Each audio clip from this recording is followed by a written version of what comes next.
I couldn't imagine losing one of my children or grandchildren. It would be heartbreaking to me.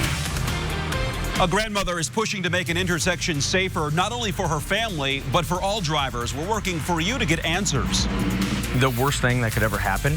I'm extremely sad over it, but at the same time, I am so proud of what Harley did. Partner pride. Officer Jared Koopman said K-9 Officer Harley gave his life to save him and others. He also shares his thoughts about the man accused of killing his partner. We also want to access places where there's really no access to food. A food pantry on wheels, what one group is doing to address food deserts in the area. A dry Friday night, but then Saturday, a wintry mix is possible. We'll have the details and timing. This is RTV6 News at 5, working for you.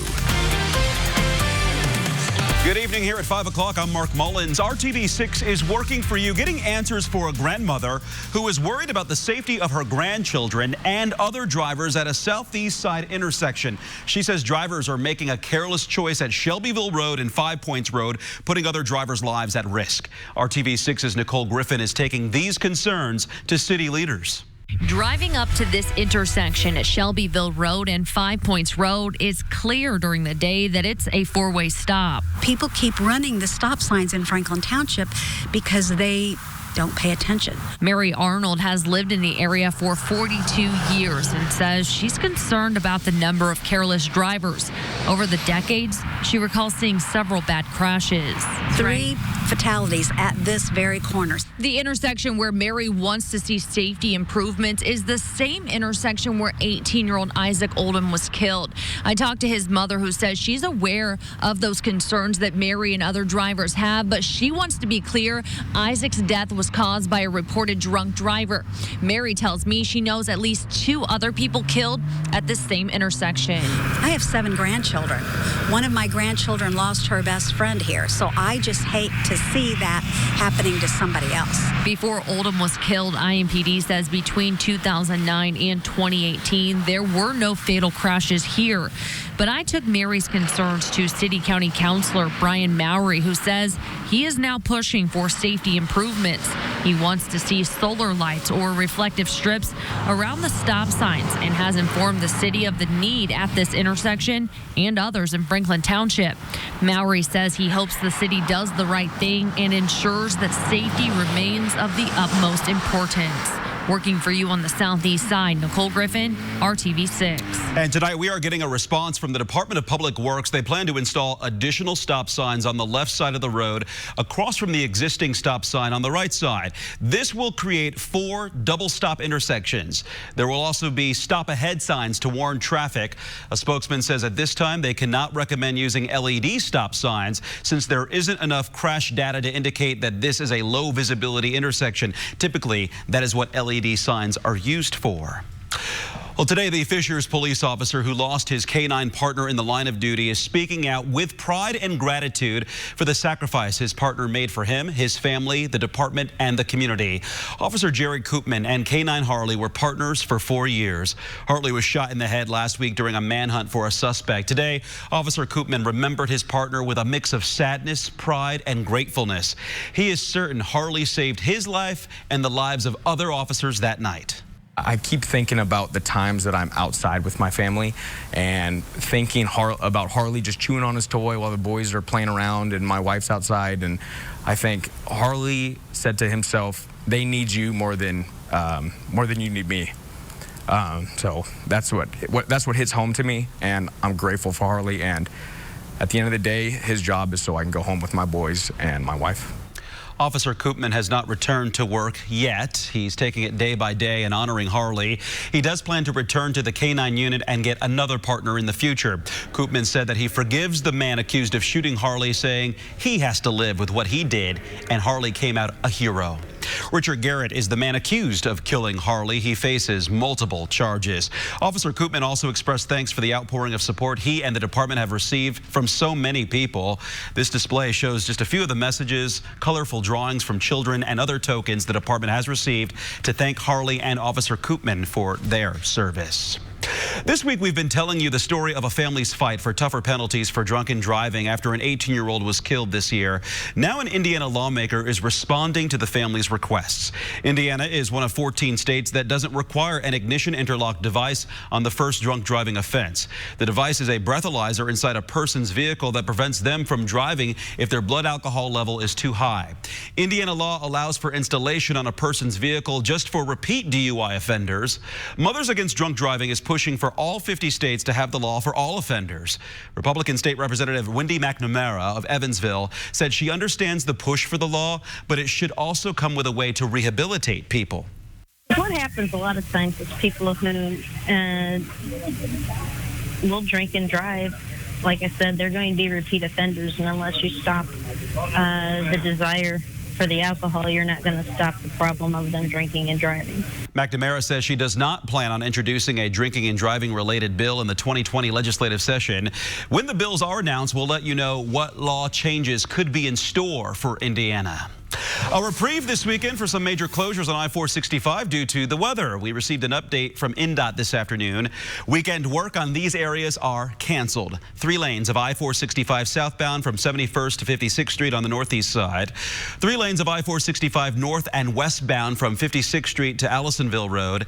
And the 56th Street Shadeland Avenue ramp to I-465 northbound also won't be closed. Now to your Storm Team 6 forecast. Cooler today, but not too cool to eat outside with a little assistance there. Nice fire there. Might not be able to do that tomorrow, though. Storm Team 6 Chief Meteorologist Kevin Gregory is here with a first look at that weekend forecast for you. Hey, Kevin. I think we could pull it off all winter. You just need to keep building a bigger fire. We're 12 degrees cooler, in some cases really 10 to 15 degrees colder than yesterday at this time, but at least we traded that for some sunshine. Temperatures in central Indiana respond to the sunshine but stay in the 40s. Some snow in northern Missouri, rain down to the south. Eventually, this creeps our way and will impact your Saturday. This is good looking, isn't it? Nice, crisp, clear sky, and it sets up a nice Friday night for all important football games. Win and you're in. Indoors next week at Lucas Oil Stadium. We'll hear from Dave and Brad, I'm sure, in the next hour or so. 41 is our current temperature. 38 in Lafayette. The change from yesterday was a strong southwest wind. Today it's about a colder north wind, but at least it's not too windy for the evening hours. Temperatures in the 30s as games kick off, falling into the mid-30s, but staying dry on this Friday night. We'll talk about the impact to your Saturday plans of a wintry mix coming up. We'll see you soon, Kevin. Thank you very much for that. It's a new and unique way to address food insecurity in Indianapolis. An old school bus renovated and remodeled into a mobile food pantry. Working for you, RTV6's Megan Santorum is taking a closer look at the need for such a program and how it could impact lives.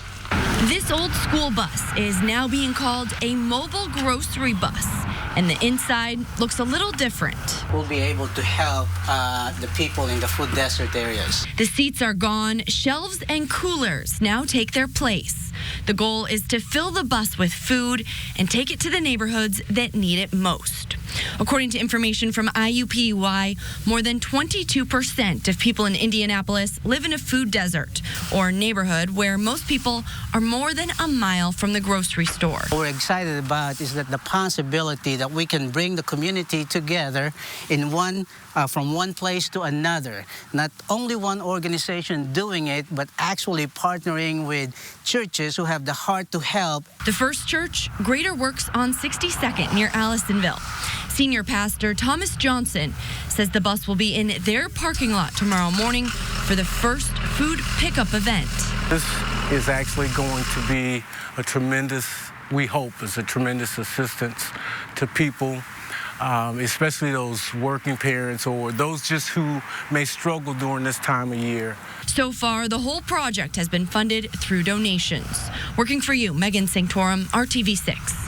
As Megan mentioned, the first event for the mobile food pantry is tomorrow morning from 10 to 11:30 at Greater Works Church.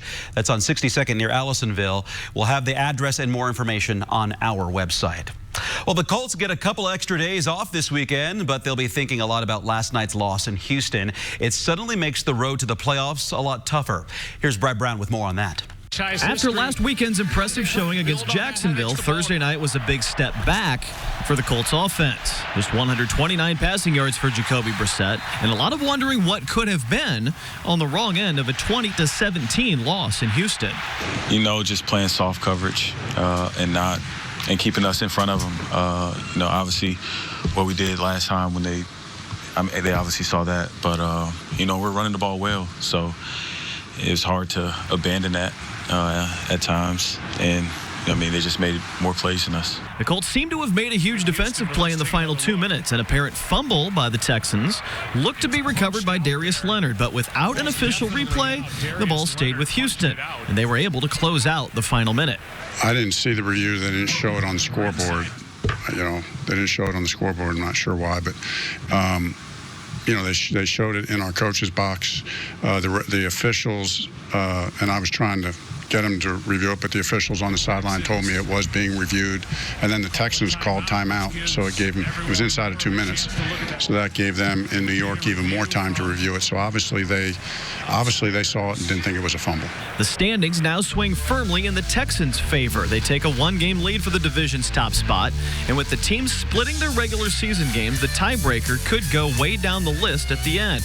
As it goes right now, the Colts are out of the AFC wildcard spots, but the December schedule includes only one opponent with a record better than 500. Next up for the Colts, a home game against Tennessee. That's a week from Sunday. Brad Brown, RTV6 Sports. And congratulations tonight to former Colts quarterback Andrew Luck. He has a new title, Dad. He and his wife Nicole are the parents of a baby girl. The news was revealed during last night's game. NFL reporter Andrea Kramer says the little girl's name is Lucy. She was born on the 12th, Luck's old jersey number. We reached out to the Colts today, who say they are thrilled and excited for Andrea and Nicole, and we send along our good wishes as well. Ahead on the Now Indy at 5:30, comments against gay men and black people and sexist comments about women, the controversy surrounding an IU professor, and the reaction we're hearing to this story making national headlines. And just ahead here at 5 o'clock, the mad rush to get the best deals after the Thanksgiving meal is packed up and put away. But tonight, the warning so you don't waste your money. And we start the weekend drive. May not take long to change that. Here's your morning hours, and you see the increasing chance for rain. We'll point out a wintry mix potential as well. It's all straight ahead. To know at martinhonda.com. Well, dozens of people in Greenfield know they'll have to start the new year looking for work. Stanley Black & Decker notified the state it will be laying off about 140 people at its production plant in Greenfield. The layoffs will take place between January 23rd and February 7th. Employees can apply at other Black & Decker facilities around the country, including 2 in Indiana. That's Fishers and Montpelier. The Greenfield plant currently employs 185 people. After the layoffs, 46 will remain. It used to be that you had to rush out to the stores Thanksgiving night to get the best deals of the season, and many of us still do that in search of those rock-bottom prices. But consumer reporter John Matarese shows you why you no longer have to do that in most cases, so you don't waste your money. We're coming up on Black Friday, the most hyped shopping day of the year. But why do people still line up at stores for hours Thanksgiving night? Because nowadays, you can get almost all of the Black Friday deals without the crowds. Would you rather spend Thanksgiving night like this or like this? More and more shoppers are staying home now on Black Friday and doing their holiday shopping on different days or online. What's your thought of fighting crowds on Black Friday? I don't want to. Are you going to fight the crowds? I didn't last year. I haven't. I prefer to do it online. Now, let's say you love Kohl's for their clothing and their small appliances, but the last thing you want to do on Thanksgiving night is stand in a line like this. Or, once you're inside the store, deal with register crowds like this. Well, the good news is you don't have to do that. I think you can get most of it online. Megan Fenno is a blogger who also owns a mobile fashion boutique. She says most stores now start their online deals the night before Thanksgiving.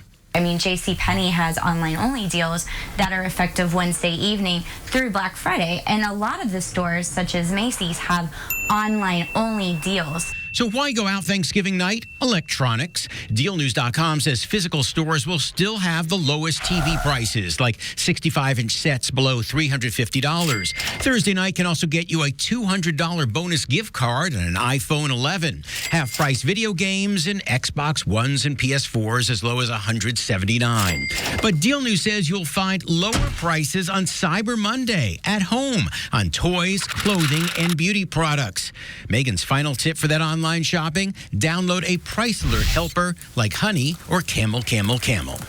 And whenever you're checking out, it will tell you if there's coupon codes available specifically to what you're purchasing. And that way you can do your Black Friday shopping right here.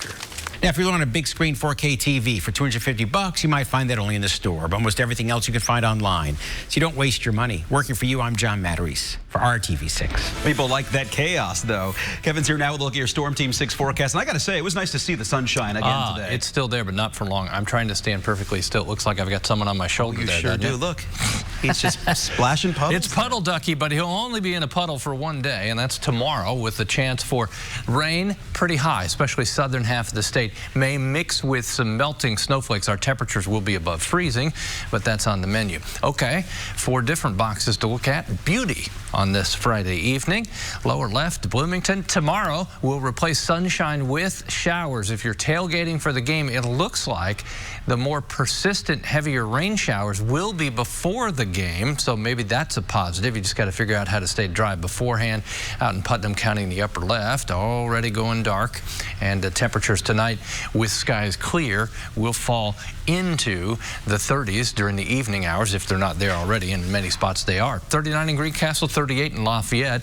Temperature in Indianapolis at 41. Remember, we're a good 10 to 15 degrees cooler today than we were yesterday at this time, and that north wind is one of the reasons. Say hello to Baelish and Juju. And at first, Mark, I was looking at this.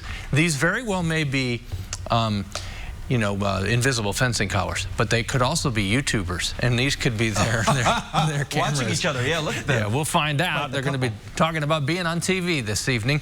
What a great evening. Temperature down to 32 by 11 o'clock. Off we go into the weekend. First half of the weekend a bit shaky, cooler, wet at times. Then on Sunday, 45 with some sunshine returning. What I can say about tomorrow, at least it won't be windy and wet. Wind will be relatively light. There's your rain chance peaking late morning, early afternoon. Should be fairly widespread, the rain. Chance of rain up in South Bend for the Notre Dame game, pretty low, 20%. I would say Bloomington, showers pretty likely, especially before the game. Maybe during the game we'll see an improvement in conditions. Tomorrow morning, there's the first area of showers arriving by 10 a.m. Pretty widespread at 1 o'clock in the afternoon. 4 o'clock you can see shifting to the east and northeast, and then 7 o'clock a transition to or mixing with some melting snow over the eastern portion of the state. Temperatures there stuck in the 30s through the day tomorrow. Can't quite hit that 40-degree mark. It will be cooler than today. As you look at Sunday, we'll bounce back. Temperature hits 45 with a mixture of clouds and sunshine. Temperatures should be around 50 degrees this time of year. Next week on Tuesday, this is the national view. Some snow from Kansas toward Chicago. For us, we're on the mild side of this, which means primarily rain for the first part of this system. As it pulls away, our chance for a little snow shower activity on the backside of the weather system. Here's your 7-day forecast. Temperatures early next week, Monday and Tuesday, are warm. They'll be in the 50s, but that rain Tuesday may mix with some snow overnight into Wednesday morning. Right now, we'll go with a dry turkey. Let me rephrase that. Dry Thanksgiving Day. You don't want dry turkey. Turkey will be moist. Right. All right. Thanks, Kevin, for that. A basketball star with a college national championship and WNBA title on her resume will be honored tonight at the Central Indiana School where it all started. That story just ahead. For less at Ross. Yes, for less. Good afternoon. I'm Judge Ashley Wilcott with Court TV. We are in day 3 of the state's case in chief in the murder trial of Florida versus defendant Mark Sievers. He is accused of hiring 2 hitmen to murder his wife. Dr. Teresa Sievers was 46 years old when she was bludgeoned to death with a hammer in the couple's South Florida home.